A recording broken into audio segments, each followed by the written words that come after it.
What's up? What's going on, people? It's the BQF, Black Quarterback Forum, coming to you. BlackQBsInEffect.com website. So we are done with the wild card round. Now we're into divisional play, and we still got four black quarterbacks. Believe it or not, three of which are in the AFC. That'd be young CJ Stroud, Lamar Jackson, of course, and Patrick Mahomes. And then there's Jordan Love, standing all alone as the black quarterback in the NFC. So let's take a look at that game first, right? Nobody. And I looked at all, I checked it out. I post stuff on the website, blackcubisineffect.com, about the spread and chances for the Packers. But to me, this game is more about the future for the Packers. I mean, they have their quarterback now. They got a young nucleus. They got a good head coach they like, and offensive coordinator, I guess, calling the right plays.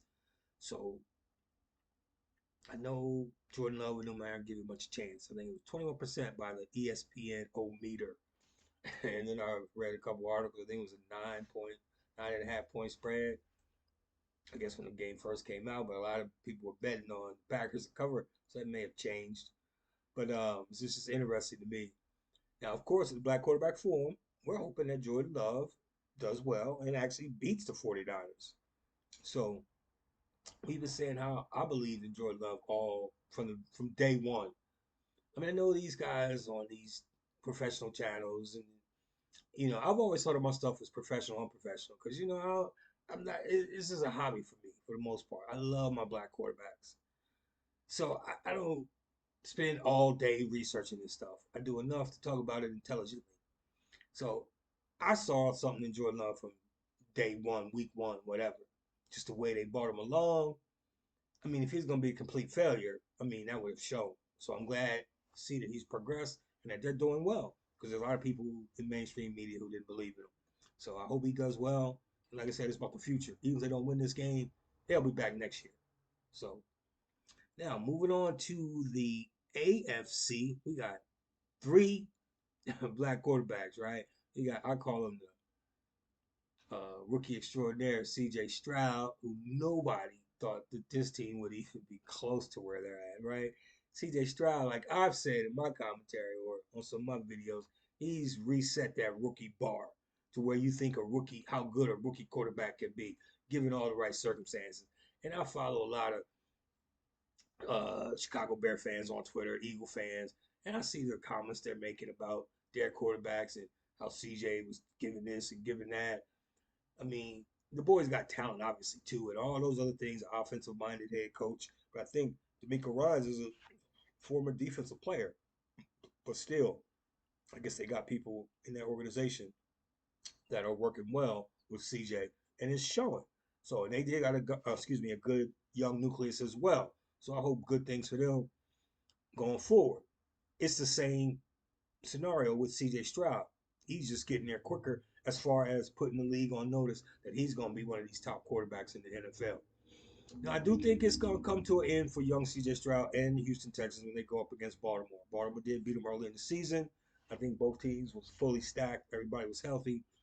And so I read an article that both teams dealing with a lot of injuries right now. Certain people didn't practice today. I believe today is Thursday, right? Yeah. So, yeah. So, and that game is Saturday. I think anybody that can walk and it ain't got broken bones that can get out there and run 90% of their normal pace, speed, cutting ability will probably be playing on that field.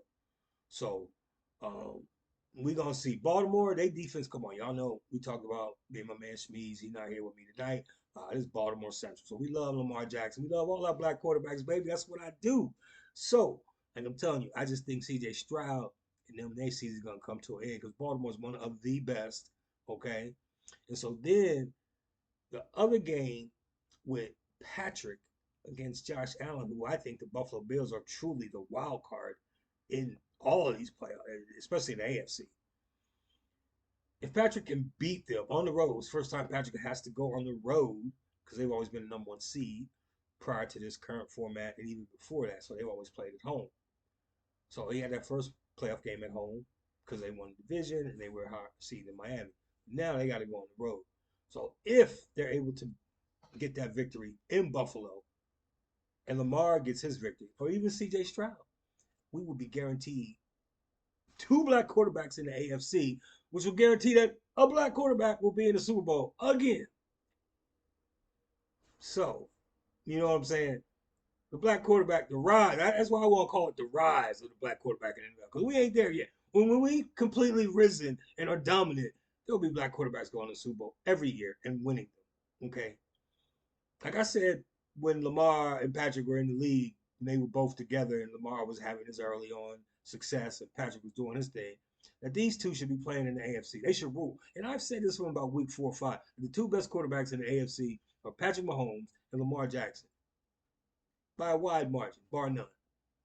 Yeah, I say that. So we're gonna see if Buffalo and Josh Allen can really get past Patrick Mahomes. Okay, we're gonna see. We're gonna find out because they go into Orchard Park. The weather ain't gonna be no issue. We all know that. So we're gonna see. And I think you gonna have to beat Buffalo. It ain't like you can go up in there and just willingly get that victory. I think you gonna have to flat out beat them. I don't think they're gonna make no mistakes. I think Buffalo gonna come ready. You know, so and the back quarterback for maybe we excited. I'm super excited because I think we're gonna have that all black AFC conference championship game. It's like for what I do, that's great. My organization is winning as long as black quarterbacks keep winning. Like I've been told the story time and time again. I don't have no favorite team right now. Yeah, as a young kid, I used to love the Cowboys. And I'll tell the story again here.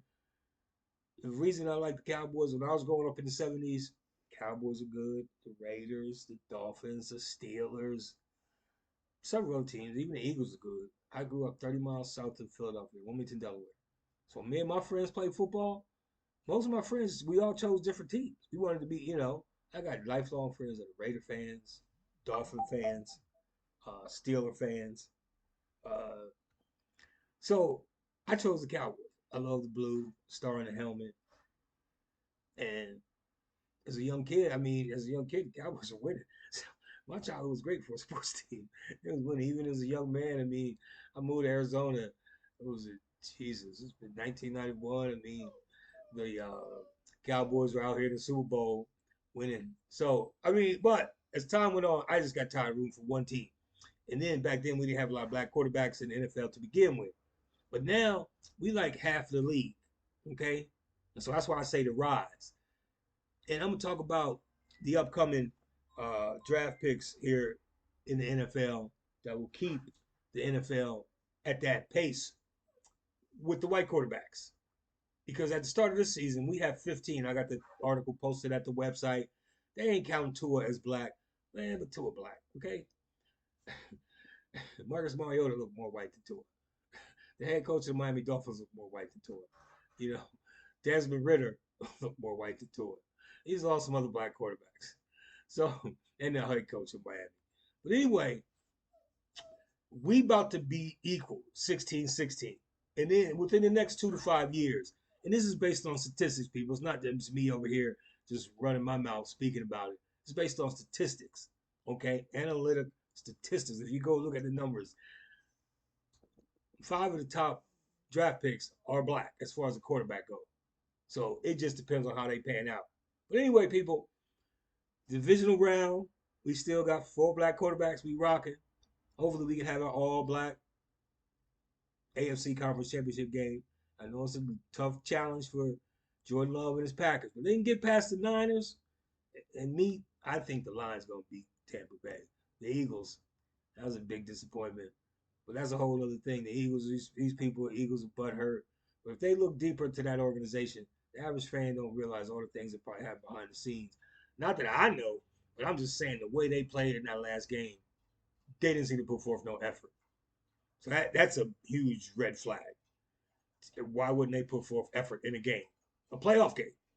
So that's all I'm saying. Good luck to them and everybody going. Like I said, the NFL, if not this week, next week, all the weeks are gone for all. When 28 teams is 4 left, there are 8. Is 8 teams left. So what's that? 26 or 20, 24. 24 and 8 is 32. Okay, get my math right. So there's 24 teams. There ain't no next week. And after this week, There'll be four more that ain't them next week. Okay, we'll be down to the NFL's Final Four, the conference championship games, and then we'll see who will prevail. Okay, so good luck to you and your favorite team, even if it's next year. Chicago Bears. Take care.